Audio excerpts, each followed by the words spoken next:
Hello guys, ये अबू जिन का part 5 है। इस पार्ट को शुरू करने से पहले मेरे चैनल को सब्सक्राइब करें। एलआई हाउस एपिसोड्स इतने बढ़ गए कि टेलीविजन अपने आप चल जाता था और अगर हम चैनल बदलने की कोशिश करते तो हमारे बर्तन टूट जाते। हमने उन्हें परेशान करना बंद कर दिया, इस मायने में कि हमने हर कदम सोच समझकर रखा और फिर ये वाकयात कम होने लगे। एक बार जब मैं घर वापस आया तो मैंने देखा कि एक छोटा लड़का मेरे पास बैठा मुझसे पूछ रहा था कि क्या वो मेरे जूतों को पॉलिश कर सकता है। डरा हुआ और घबराया हुआ मैंने बस सर हिला दिया। वो मेरे जूते लेकर भाग गया। तकरीबन एक वीक बाद मेरी बीवी ने वो जूते बेसमेंट में पाए। अदनान साहब 90% वक्त हम उन्हें नहीं देख सकते थे, लेकिन वो वहाँ होते थे। इतना कि मेरी बीवी और मैं अपने कमरे में भी प्राइवेसी नहीं ले सकते थे। जिस वक्त हम बात शुरू करते हमें खाट सुनाई देती। हम सो जाते। अब तो इन चीज़ों को उनके असली रूप में देख सकते हैं। आप प्लीज़ कुछ करें। जब तक एलआई साहब ने कहानी खत्म की, जमील वापस आ चुका था। उसने कुरान मेरे हाथों में रखा और मिसेस एलआई ने हमें खाने के लिए अंदर बुलाया। मैं अभी ठीक से उठा भी नहीं था कि एक जवान लड़के ने मुझे पीछे से झपकी दी। किसी और ने उससे नहीं देखा, लेकिन वो एक पल के लिए मेरे पास खड़ा रहा और फिर गायब हो गया। हम सिख हैं, ये कुरान क्यों लाए हो? उसने कहा। मैंने ये बात एलआई फैमिली को नहीं बताई। बेटी, उस दिन मैंने सच में एक जिन के साथ खाना खाया। हम सब एक गोल मेज पर बैठे। मिसेस एलआई ने मेज के दाईं तरफ ज्यादा खाना रखा था और कहा था कि उससे ना छुएं क्योंकि वो उनके लिए था।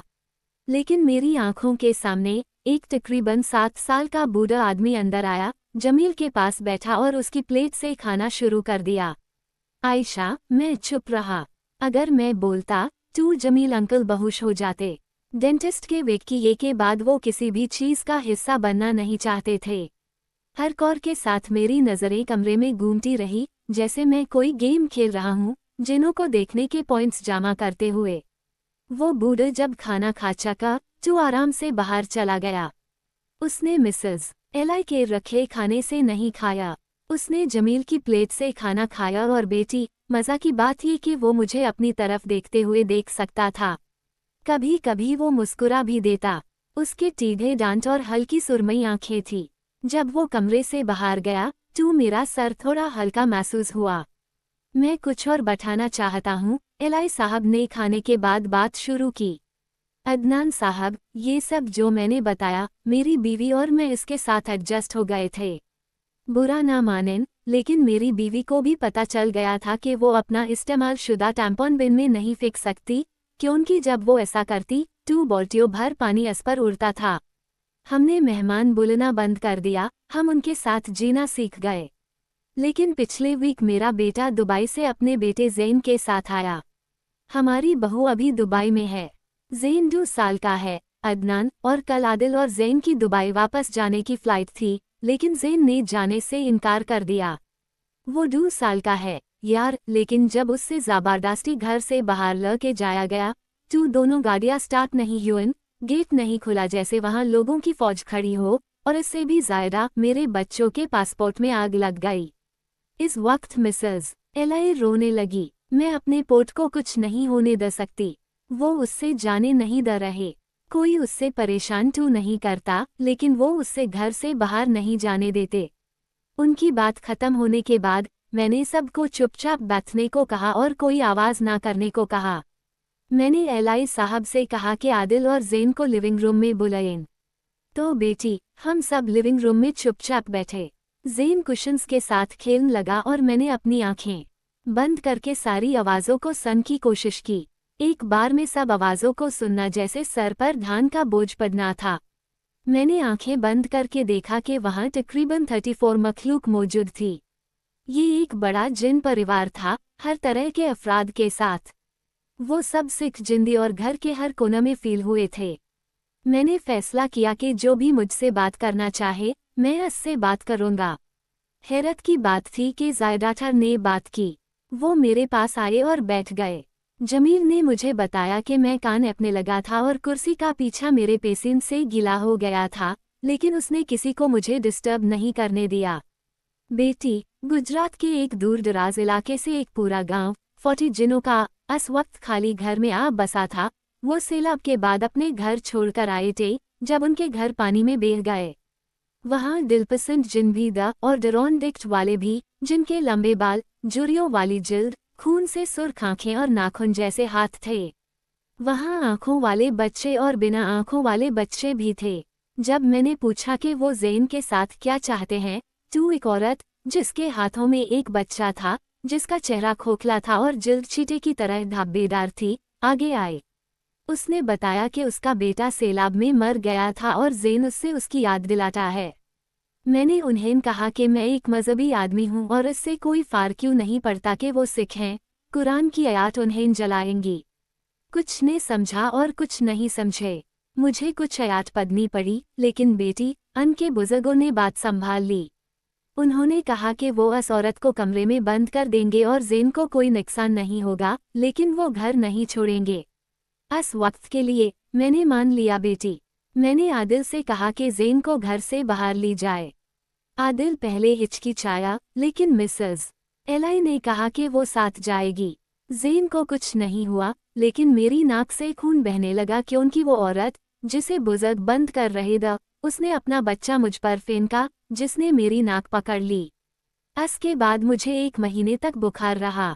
मैंने एलाई साहब से कहा कि मैं अब घर में नहीं रह सकता और मैं जाना चाहता हूँ। मैंने कहा कि मैं अगले दिन वापस आऊँगा। ज़ेन और आदिल अगले दिन दुबई चले गए और जमील और मैं 7 दिन तक घर जाते रहे। मैं थोड़ी देर के लिए उनसे बात करता जब तक मेरा जिस्म बर्दाश्त कर सकता, और फिर जमील मुझे गीली चादर में लपेटकर घर ले जाता। एलाई साहब मुझे बहुत सारा पैसा देना चाहते थे, लेकिन जमील ने सख्त लहजे में कहा कि आज ये बात की है, ऐसा ना करें।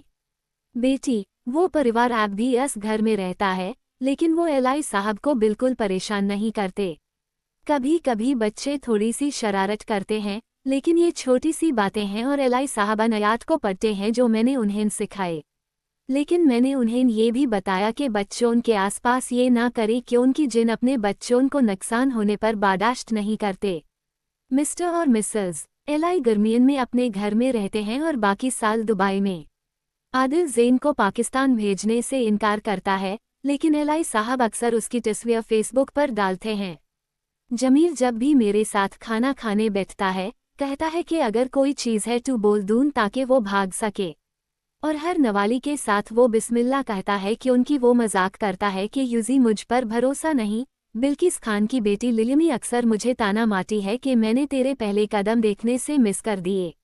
मेरे लिए तुझसे ज़्यादा कीमती कुछ नहीं, लेकिन अगर तू आज की कहानी सुनेगी तो समझेगी कि मेरे लिए बाहर रहना क्यों ज़रूरी था। 1996 में जब जहानारा आंटी हमारी गली के सामने रहती थी, उसके ज़रिए जमील और मेरे पास एक केस आया। इस वक्त जमील और मैं इतने करीब नहीं थे, लेकिन इसका मेरे साथ जाना ज़रूरी था कि उनकी बेटी कॉट जिनों और मेरी जिन देखने की काबिलियत पर यकीन नहीं करता। इसलिए जमील था ताकि मैं दीन और साइंस के बीच एक लाइन खींच सकूं। खैर, हम सुबह 5 बजे न्यूयॉर्क की सड़कों पर उतरे। मैं पहले भी न्यूयॉर्क गया था, लेकिन ये जमील का पहला दौर था और वो औरतों के लिबास देखकर हैरान था। उसने सोचा कि पाकिस्तान में अगर खुले बाल और मगरिब का वक्त औरतों को जिन का शिकार बनाता है, तो अमेरिका में शर्ट और शॉर्ट्स हर औरत को निशाना बनाएंगे। मैं हंस दिया। जमील इस वक्त बहुत भोला था। एयरपोर्ट से बाहर निकलते ही एक कैब हमारा इंतजार कर रही थी। जहानारा आंटी ने हमें केस के बारे में थोड़ी सी मालूमात दी थी। हम जितना जानते थे, एक जवान लड़की, लैला, इस साल के शुरू से अजीब हरकत कर रही थी और डॉक्टरों ने यूजी मेंटली अनफिट करार देकर बाहर जाने से मना कर दिया था। उसकी माँ, बिल्किस, जो जहानारा आंटी की कज़न थी, खुदकुशी की धमकी दी रही थी अगर किसी ने उसकी बेटी को अस से छीन लिया, क्योंकि उसका यकीन था कि लैला के जिस्म में एक जिन है। इस वक्त जमील एक बड़ा सा रिकॉर्डर साथ रखता था, क्योंकि वो सबूत पकड़ना चाहता था। तो जब हमने उसका सामान गाड़ी में रखा, तो मिसेस खान के किराए के ड्राइवर ने हमें उनके घर ले गया। मिसेस खान अकेली माँ थी। वो सालों पहले अपने शोहर से अलग हो चुकी थी और उसके शोहर का कुछ पता नहीं था। लैला की 2 छोटी बहनें थीं जो पुराने दरवाजे के छेड़ों से झांक रही थी जब मिसेस खान ने हमें लिविंग रूम के फर्श पर बिठाया। उम्मीद है आपको बुरा नहीं लगेगा, उसने कहा। मैंने अभी कुर्सियां फर्निश करवाई हैं। हमने सर हिला के ना कहा और उसके कहानी शुरू करने का इंतजार किया। जहानारा ने शायद आपको बताया हो, मेरे पास कोई पैसा नहीं और फिर भी मैं रात की शिफ्ट कर रही थी ताकि मेरी बेटी हॉस्पिटल में रह सके। उससे घर नहीं रखा जा सकता, लेकिन वो बेवकूफ़ इंसान, वो यूज़ वहाँ नहीं रखना चाहते। वो मेरी बेटी को मेंटल इंस्टीट्यूशन भेजना चाहते हैं। उसकी आवाज़ टूट गई और जमील ने उससे वुडन टेबल पर रखा पानी का ग्लास दिया। नहीं, जाज़िका अल्लाह, ये पानी साफ नहीं है। हम समझते हैं कि आप किस तकलीफ से गुजर रही हैं, मैंने कहा। अगर आप शुरू से बताएं, मैं कितनी बुरी होस्ट हूँ। मैंने आपको खाने के लिए कुछ भी नहीं ऑफर किया। नहीं, ये बिल्कुल एक्चुअली, फ्रिज में कुछ नहीं है। लेकिन मैं इंस्टेंट नूडल्स बना सकती हूँ। मैं अपनी एक बेटी को बस करें, जमील ने बात काटी। हम आप पर बोझ नहीं डालना चाहते। आराम से बैठिए और लैला के बारे में बताएं। बेटी, घर बिल्कुल तबाह हाल था। तबाह ही इज़मायनी में नहीं के साफ नहीं था, बल्कि इज़मायनी में के औरा बदल गया था। जब मैं किसी हॉन्टेड घर में कदम रखता हूँ या जिन के करीब होता हूँ, तो मेरा सर चक्कर खाने लगता है या पैरों के नीचे झंझनाहट महसूस होती है। उस वक्त मुझे एक प्रेजेंस का एहसास हो रहा था, लेकिन ये भी महसूस हो रहा था कि एनर्जीज के साथ छेड़छाड़ हुई थी। हम उससे लिली कहते हैं। वो मेरी छोटी फूलों में सबसे बड़ी है। अगले वीक वो 19 की हो जाएगी, मेरी लिली। लड़किन ने उसके लिए केक बनाने का सोचा था, लेकिन वो इतनी गांडी हो गई है कि वो गंदागी करेगी और मुझे बाद में साफ करना पड़ेगा। जमील और मैंने एक दूसरे की तरफ देखा। बिल्किस खान या तो बहुत दबाव में थी या हमसे खुलकर नहीं बोल रही थी, और ह्यूमन बिहेवियर में मेजर करने के बाद मैं ये दावा कर सकता था कि ये दूसरी वजह थी।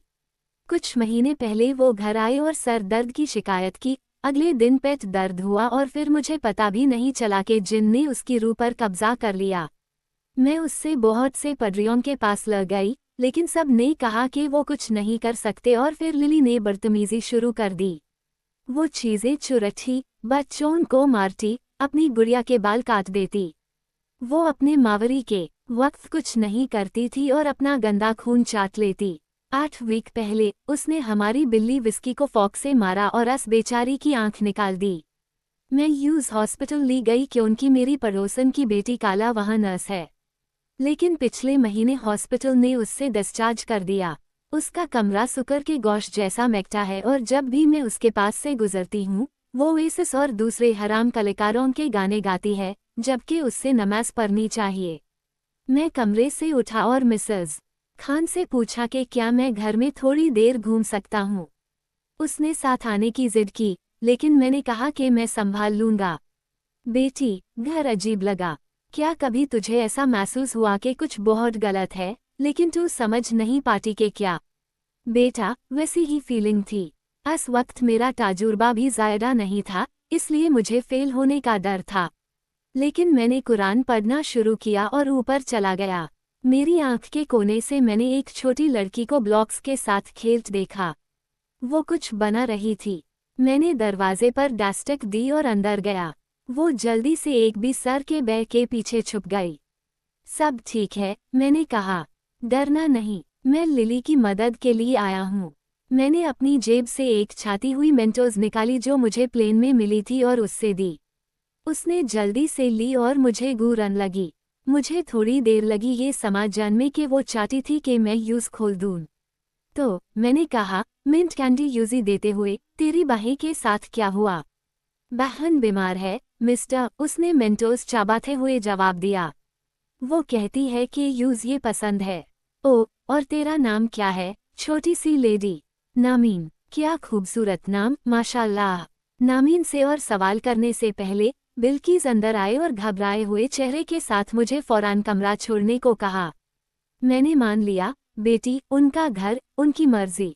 लेकिन जमील ने मुझे बाद में बताया कि उसने नामीन को सख्ती से हिलाए और मेंटोस फेंकवाए। मैंने आपको लैला के लिए बुलाया है, उसने एक हाई सुर में कहा। मेरे घर की प्राइवेसी में दखल ना दें। अदनान साहब के लिए घर में घूमना और सवाल करना जरूरी है, मैडम। वो ऑर्डर्स नहीं लेते। ठीक है, मैंने बात काटी। मैं दखल नहीं दूंगा। मैंने जमील को कहा कि ये ठीक है क्योंकि मुझे पहले ही एक प्रेजेंस का एहसास हो चुका था और अगर मिस बिल्किस हमें भेजे देती तो हम कोई मदद ना कर पाते। हम लैला खान के कमरे में गए। इस वक्त मेरा पेट गूंज रहा था और मिसेस खान ने पाक कॉफ़ी बनाने की ऑफ़र की, लेकिन मैंने अदब से इनकार किया और प्लेन की कैंडी चाबाने लगा। बेटा, जैसे ही मैं कमरे में दाखिल हुआ, मैंने अलमारी के ऊपर बैठी लड़की नहीं देखी, मैंने लैला के अंदर एक काला मखलूक देखा, जो काले धुएं से बना था। उसके चेहरे पर दरारें थी और छोटी सी नारंगी आंखें, तेरी स्वेटर के बटन की शक्ल की। जब उसने मुझे देखा, लैला की आंखें ऊपर चली गई और उसकी जबान बाहर निकल आई। मुझे फौरान पता चल गया कि वो मुझे अपनी ताकत का एहसास दिलाना चाहता था। आय शैतान, मैंने कहा, मैं बस बात करना चाहता हूँ। अगर हम बात कर सकते हैं तो मैं तुझे जिस्म से नहीं निकालूंगा। जिस्म जिस्म जिस्म जिस्म, अदनान साहब, जमील ने घबरा कर कहा। मैंने अपना ताज़बी का डब्बा गाड़ी में भूल गया, बस सामान चाहिए। जमील, दरवाजा बंद करो और मेरे पास आके खड़े हो। जमील अंकल मेरे पास आके खड़े तो हो गए, लेकिन उन्होंने दरवाजा बंद नहीं किया, शायद इसलिए कि अगर बाद में भागना पड़े तो रास्ता खुला रहे। लैला वहां अलमारी पर बैठी रही और बहुत देर तक मेरी हर बात को धीमे से दोहराती रही, बिना किसी जवाब के। मैंने देखा कि उसकी अंगुलियां टूटी हुई थी और उसने अपने नाखून इस तरह चबाए कि दोनों तरफ की जिल्द निकल गई थी, जिसकी वजह से नाखूनन के आसपास पीप थी। अस के अंदर का मखलूक शरारती लगा क्योंकि जैसे ही उसने महसूस किया कि मैं लैला की अंगुलियों को घूर रहा हूँ, उसने पीप चसना शुरू कर दिया। तुझे ये पसंद है ना, अदनान, उसने धीमे से कहा। मुझे पता था बेटी कि जो अस के अंदर था वो शैतानी था, लेकिन कमज़ोर था और मैं ये महसूस कर सकता था। अगर तू बात नहीं करता, मैंने कहा, तो मैं अपना काम शुरू कर दूंगा। काम काम काम काम, बेटा, जमील अंकल और मैंने कुरान पढ़ना शुरू किया और आयत बायत लैला अपने बाल नोचने लगी और अपनी आंखों में अंगुलियां डालकर खून निकालने लगी। मुझे रोकना पड़ा क्योंकि मुझे पता था कि ये कोई धोखा नहीं था और लैला को दर्द हो रहा था। मैंने मिसेस खान से कहा कि डॉक्टर को बुलाए और लैला को सोने के लिए इंजेक्शन दी। उसने कोई रोक टोक नहीं की और जब वो सो गई तो हमने उसकी बैंडेज की और होटल के लिए निकल गए। हमने फैसला किया कि अगले दिन फजर से पहले वापस आएंगे। बेटा, रुकिया का तफसीली बयान किसी और वक्त के लिए, लेकिन ये दिलचस्प हिस्सा है। जमील और मैंने उम्मीद छोड़ दी थी क्योंकि ओवरसीज किसी भी तरह का रिचुअल करने के लिए इजाज़त चाहिए होती थी, वरना हम दोनों जेल में बंद हो सकते थे। तो चुपके से मैं शैतान से बात करने की कोशिश करता, लेकिन बेकार। वो या तो लैला को नुकसान पहुंचाता या उसके जिस्म से थोड़ी देर के लिए निकल जाता और बाद में वापस आ जाता। लेकिन 5वें दिन अल्लाह ने हमारी सन ली। जब मैंने लैला को बिस्तर पर बंधा हुआ था और रस के अंदर के मखलूक से सवाल कर रहा था, लैला रोने लगी। एक जवान लड़की की सिस्कियन के साथ शैतानी आवाज़ की सिस्कियन भी थी। मैं नहीं चाहती कि ये जाए, आवाज़ ने कहा। तुम कोई भी हो, प्लीज़ रुक जाओ। बिल्कुल नहीं रुका बेटी, मुझे इन धोखेबाज मखलूक के बारे में बहुत पता था। मुझे लगा कि ये शैतान बोल रहा है, लैला नहीं, लेकिन मैं गलत था। पहली बार जिंदगी में मैंने एक ऐसी शख्स पर रुकिया की जो खुद मुझसे लड़ रही थी ताकि शैतानी मखलूक उसके साथ रहे। लेकिन दिन के आखिर में शैतान निकल गया और सच सामने आया। बेटा, जब हमें सच पता चला तो हम घबरा गए, जैसे पैरों के नीचे से जमीन निकल गई हो।